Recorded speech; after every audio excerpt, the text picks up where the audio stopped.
Today I would like to talk to you about mental health problems that Syrian communities experience and issues related to mental health and psychosocial support. I would like to start with asking you, what are the mental health issues or problems that Syrian communities experience? Yes. Okay. I actually prepared the answer in general. Syrian are right now suffering issue related and they are having the war, leaving their hometowns. There is a lot of Syrian refugees around Syria or other countries. In this situation, you will have the adjustment disorder, issue-related stressor, and also you will find depression, anxiety, and also issue related to the child mental conditions or disorders, like, for example, as you know, adjustment disorders, behavioral disorders, or let's say circumstance, conditions. And also you will find the issue related to anxiety, fear, PTSD, trauma-related disorders, and also there is something very important related to the family and family problems. And in Syria, you will not find easily someone who can manage the family disorders or problems. Last thing, which is very important also, you need someone to deal with the family who have someone disappear, let's say. I don't know what is the correct concept. It is a situation when, for example, Al-Assad regime takes someone to the disappear. No one know about this missing person. Exactly. Which is something like no one can do or manage the feelings related to this situation, because this person, we don't know if he's died or alive, he will go back on. And based on the UN and the organization statistic, there is about 100 Syrian missed. We have no idea about them. So that means 100,000 family has one of their family member are lost. So those are the main, let's say, problems faced by Syrian individual or family. Of course, there is another issue related, for example, to psychosis, OCD, bipolar, etc., like any community, but we have something related to feel of injustice, which is very, very important here in this situation. In terms of the difficulties that they experience in the new country, what would you say? What are the challenges, difficulties that they encounter in the new country? Issue related to language, to be involved in the system, in the relationship with these countries. For example, Syrian in Lebanon or in Jordan or Iraq or Egypt, there is Arabic language. So they will not have this kind of problems because they use the same language. There is another kind of problem in this country. For example, those countries are suffering anyway. So when you have, for example, in Jordan, about 600,000 Syrian, which is very small country, or in Lebanon, there is one Syrian, and Lebanon are, I think, 4 or 5 millions, which is very, very difficult for the country, for resources. So it's something related sometimes the basic needs, the humanitarian support to those people, the corruption in this. Unfortunately, there is corruption in those countries. So that means part of those refugees will not get the services or the assistance, the basic needs, and also something related sometimes to discrimination. In the country, there is new language, for example, like Turkey or Europe. There is another problem related to the language, to be involved of this country and system relationship with the host community, something related to their daily situation. Like, for example, what is your situation as a refugee? Are you a refugee or protected by the this country or from the UNHCR? Something related to find job to work, because you don't have legal sometimes situation in this country or legal, let's say, documents in this country. So, for example, as a psychologist, majority of Syrian psychologists, for example, in Turkey, have no job as psychologists because they don't have this process to have,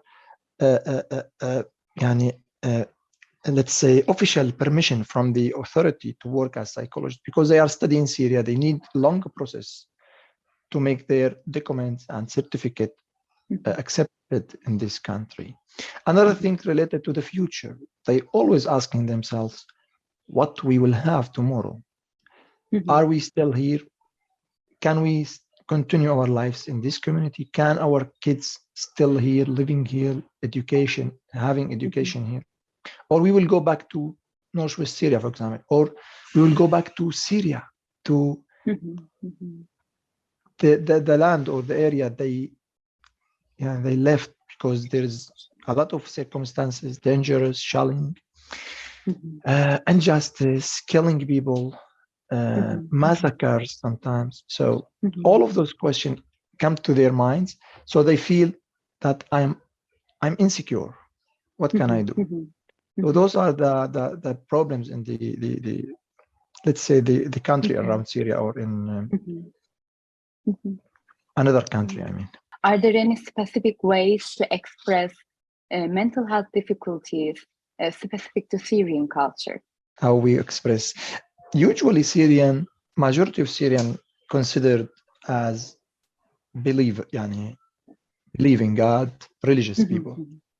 So that means they will believe that if someone is good in his relationship with people, with God, doing his responsible issue related to religion, do or don't, that means he will be okay. If he didn't, he will be not okay. So this sometimes it's not supporting this idea is not supporting those who has mental conditions or mental disorder, because the idea or the explanation is you are not good in your religious or faith, therefore you are suffering. So people will say, okay, go back to your religion, go back to God, then you will be okay. That means not all of Syrian, of course, but there is this common idea about mental disorders. So if someone are suffering, he will say, okay, I feel guilty because I am not good. I feel guilty because I'm not doing the issue that Allah asked about. So you need to work with those people, religious leader, sheikh, imam, to explain what the meaning of mental disorders. Why those people need therapy. You need to use something from those culture. You need sometimes to use something from Holy Quran or from Prophet Muhammad speech. Anyway, Syrian said always they are talking about body. You will not find someone will talk about psychology or his about psycho aspects. He always will talk about my body. I have pain in my head, in my hand, in my back, etc. So always we are talking about body, not talking about feelings. And in Syria, you can notice that it's not easy to ask someone about his feelings and to use feeling language. If you ask someone, what about your feelings? What you feel? He will say, the situation is not good. I feel that the economic is not good. I think this is something related to focusing on daily routine about the economics, to not go inside yourself. Always talking about everything unless you're feeling. So that is the problem with Syrian if they come to the counseling sessions. Actually, of course, not all of them, but it's common. Yeah, okay, I see. You are tapping to the very important point. My next question is about mental health and psychosocial support seeking behaviors. Is it common for Syrian people to go to the psychologist or counselor to seek help for their psychological problems?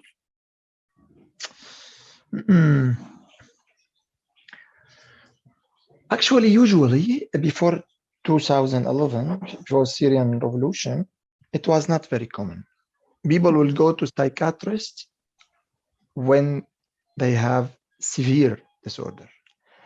In that situation, the family will bring this, let's say, patient and go to the psychiatrist.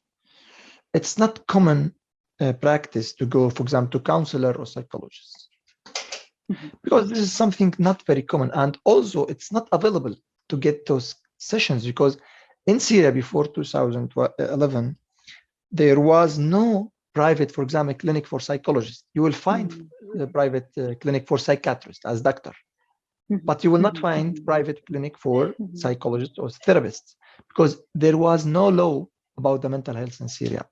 The psychologists and psychotherapists cannot work alone. They need always to work with the hospitals, with the doctors, or in the organizations. But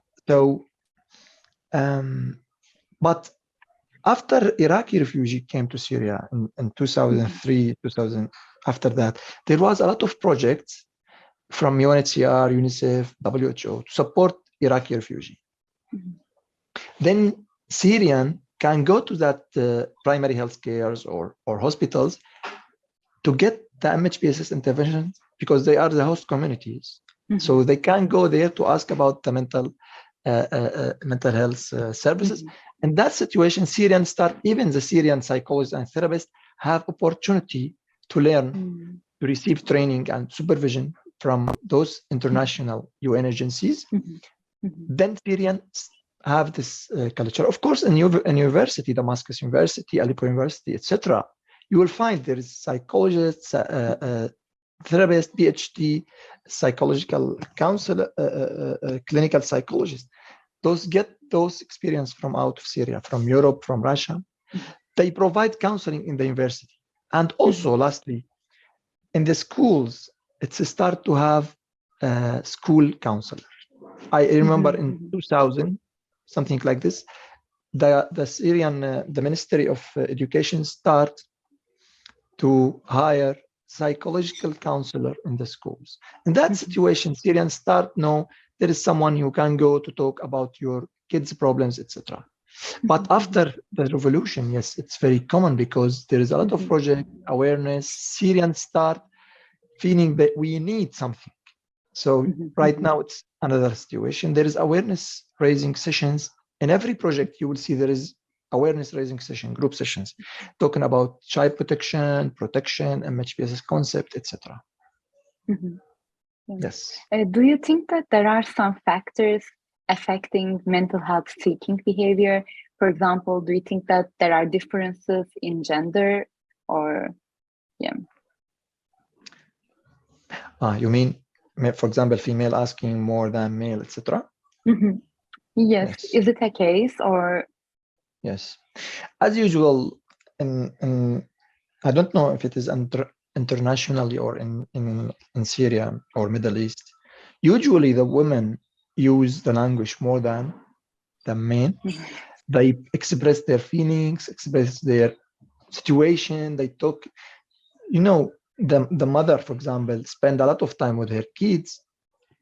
She provides them with language. She teaches them language. So, of course, she will have the skills to express her feelings. Anyway, the women usually ask about the mental disorders, the MHPSS services more than men, but they will go to, for example, community centers, GBV services, child protection services. But if we go to mental disorders, the severe case, men, they will go to the centers because they have, for example, psychosis, depression, severe depression, OCD, etc. So if you go to the statistic in Northwest Syria right now, which is established by MHPSS Technical Working Group, WHO, you will see sometimes there is balance, but you will see that men are there because we are talking about severe disorders. But if we are talking about mild disorders, mild or moderate, maybe women will be there more, maybe, and of course the kids. Anyway, why do you? Yes, please. I'm sorry to interrupt, but I wonder, why do you think that men have more like severe cases and like apply to the mental health services? In general, I think that, for example, psychosis and there is something related to sex here, gender. Psychosis with men more than women, as I read. Another thing related to epilepsy. In Northwest area, epilepsy considered under the MHCAP program. So the epilepsy cases will came to the doctors. I noticed that majority of those, not majority, maybe 60 percentage are men. Anyway, the situation in Northwest area are very dangerous, which is war. It's war, which is mean that those always under, for example, risk are the male. Of course, the female. If you go to the statistic related to those who are died as a result of shelling, those who are disappeared, those under arrest, those, let's say, having experience of torture, majority of them, men. Of course, we have women there, but those experience related to war, of course, against men. That not means we don't have women came to the MHPSS, but if we are talking about PTSD, trauma, and also don't forget that we have those who are fighting.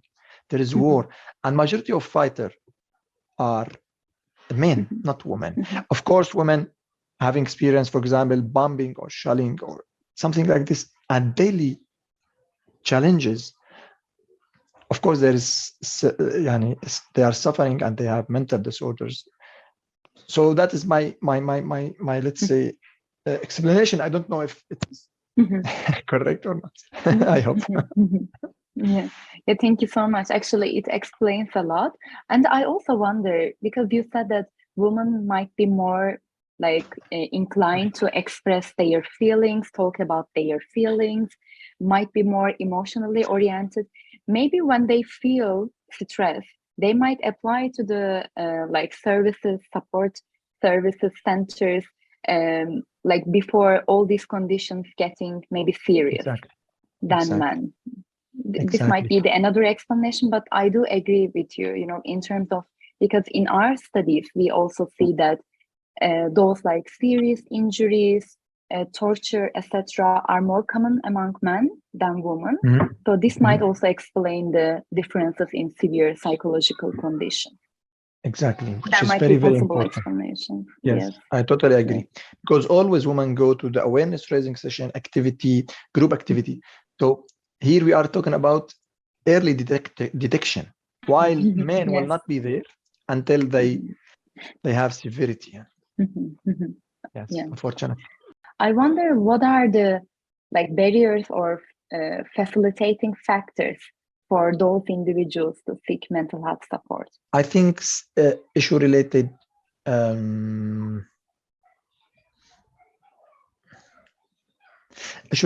to lack of specialized mental health worker, like for example, therapists, psychiatrists. If you go to the statistic related to MHPSS availability in Northwest area, you will find that less than half of area provide MHPSS. Majority of area, more than half of community or city in Northwest area have no MHPSS. So it's about accessibility and availability. This is first thing. The second thing is related to, we don't have enough specialized psychologists or psychiatrists. In Northwest area, you will have maybe 3 psychiatrists, 4 or 5 resident psychiatry. We can consider them as psychiatrists, but we are talking about 5 million population. We have MHCAP doctors, those general GB, general practitioner, who receive that program from WHO, which is good, but he is not working as MHCAP full-time or part-time. He provides maybe 1 hour every day for the MHPSS, while he is, for example, general practitioner, or is, for example, doctor for children, etc. So about the availability for psychologists, if you go to that service mapping I can share with you, you will find we have just 20 psychologists, 20 psychologists, which is not enough. We have also a BSW. They provide focused non-specialized interventions. There is a lot of BSW, about 300 to 400 in North Wisteria, which is, it looks good, but it's not enough anyway. And always we have those projects for 6 months or 1 year. Then the project will finish, then start a new project. There is no stability. Another thing related to culture, Syrian culture.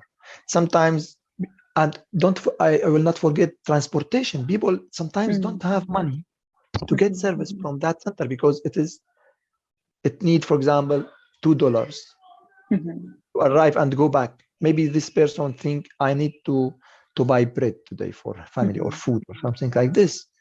So sometimes it's about transportation and the economic situation. Last thing related to Syrian culture. In Syrian culture, it's, as I mentioned in the early, it's something related. You are good if you do this and this. You are not good. You will suffer if you don't good in your relationship with the people, with family, with Allah, with God, etc. So sometimes the family will not support this patient to go to the service. Which he will is very feel, important. okay, I'm a bad person. I should be strong. I am weak person. No one will came to say, okay, maybe you are suffering from mental disorders, like if you have physical disorder. If we are lucky, we will provide like home visits or camp visit. Then we will provide awareness raising. Then some of those family or neighbor will say, okay, there is someone there having all of those symptoms. Why you don't visit him? So that's the situation, I think. Actually, I also wonder, what are the challenges that psychosocial support workers experience while working with Syrian community? What do you see in the field? Yes. As I mentioned in the beginning, actually, first thing related to opportunity to prepare psychologists, yani specialized like psychologists or therapists. If you have someone has, for example, certificate or bachelor degree, sorry, from university, Damascus University or Aleppo University, or right now in North Wisteria, there is in the liberated area, there is 2 or 3 university. There is program of psychology or counseling. You will get the certificate, but you are not ready to work as counselor because there is no opportunity to receive training or supervision in the university. Or so you will wait until having like opportunity to get the training with organization, international or local. So first thing related to let's say systematic system to prepare psychologists or counselor. And also you don't have law related to mental health in North Wisteria. If you are, for example, psychologist receiving training and supervision, you don't have a legal situation allow you to open your private clinic. You always need to work with organizations. Just you cannot go to open or start your own clinic or center. Another thing related to the there is no sustainability in projects. You will work in this project for 6 months, in that project for 1 year, then you will try to find a new job. So always people feel there is something not support, not helpful. And also organizations are not asking about psychologists. Majority of organizations need PSW and a medical doctor or psychiatrist. So if you are a psychologist with wide experience, you will not find easily, because majority of organizations are not interested and they think there is no psychologist. We cannot find psychologists. Actually, this is part of the problem, because in some area you will not find psychologists. You will hire a lot of times, then you will announce you need psychologists, then you cannot get. Another things for those PSW and psychologists, you don't have let's say systematic supervision. Maybe you don't have supervision, so you will struggle with your case, struggle with yourself. You will feel sometimes you are maybe burnout, you are really stressful. Maybe you will develop, for example, secondary trauma, but no one will ask you what you are doing, what's your situation. Not in all organization, of course. There is a few organization, they have, for example, supervision, they have always seeking for quality of their service. That is the situation. And also, lastly, something related to the idea from those psychologists and BSW about themselves and about themselves services. For example, they feel our intervention is not important or not priority or not considered as considered. So why sometimes, do you think so? Why do they have such thoughts? To be honest, this is around the world.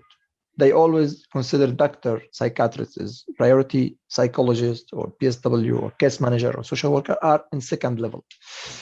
But in Northwest Syria and in Syria in general, because in history, there is no legal situation for those people. So they always feel we are not there. We always need this organization or doctor to work with, etc. Another thing, if you don't provide those workers with training and supervision, they will not be sure that we are doing valuable interventions. Of course, this is not the majority of workers, but I feel it sometimes. So we need to provide them with training, supervision, to work about always the IASC pyramid. All of those layers are important. Doctor alone cannot work, psychologist alone cannot work, PSW, etc. How do you see the role of supervision in improving the work of MHPSS practitioners? So I would like to say that the BSW always need 2 or 3 essential things related to, first of all, how to, let's say, manage the biopsychosocial assessment. Then how can they develop the care plan or intervention plan? They need support in preparing the goals of intervention, the activity of the interventions. For example, if someone has severe or mild depression, what I can do with him? What is the goal I should deal with? I would suggest for supervisors to see the PM Plus, Problem Management Plus manual, because majority of BSW in Northwest Syria using PM Plus. Because the BSW will came to say, okay, I use PM Plus and I do this and this and this. I use this technique, this strategy. So supervisor need to know about PM Plus. And also the issue related to their feelings, the BSW or psychologist feelings and emotion and the clinical boundaries. So this is something we need to work on during the supervision session. If we can provide like modeling about, for example, how we can ask or conduct the assessment related, for example, suicide or related, for example,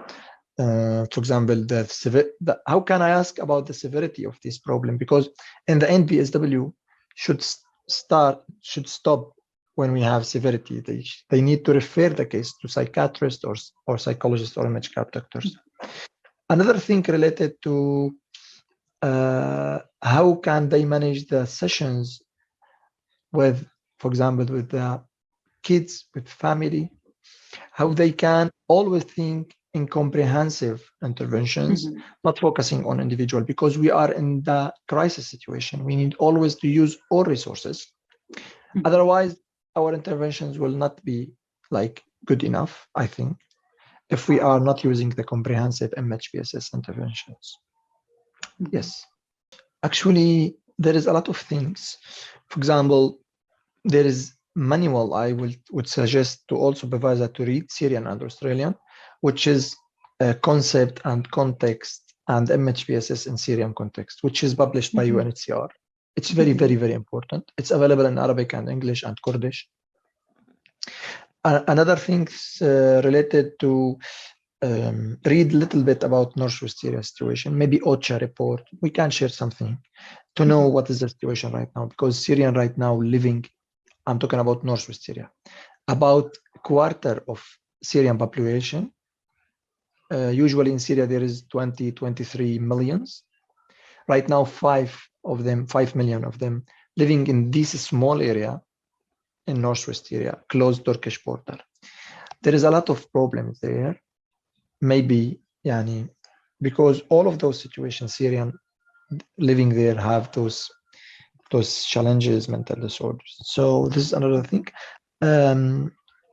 Also, last thing related to the image gap, because it's very common to use image gap in Northwest Syria, mental health gap.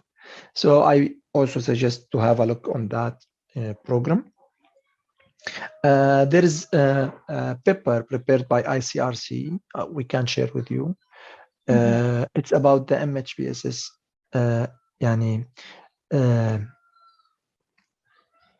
let's say, mental health in Syrian, among Syrian in Syria, or in Syria among crisis. It's published by ICRC. It's very important. There is history information about MHPS in Syria. What's the situation in Syria?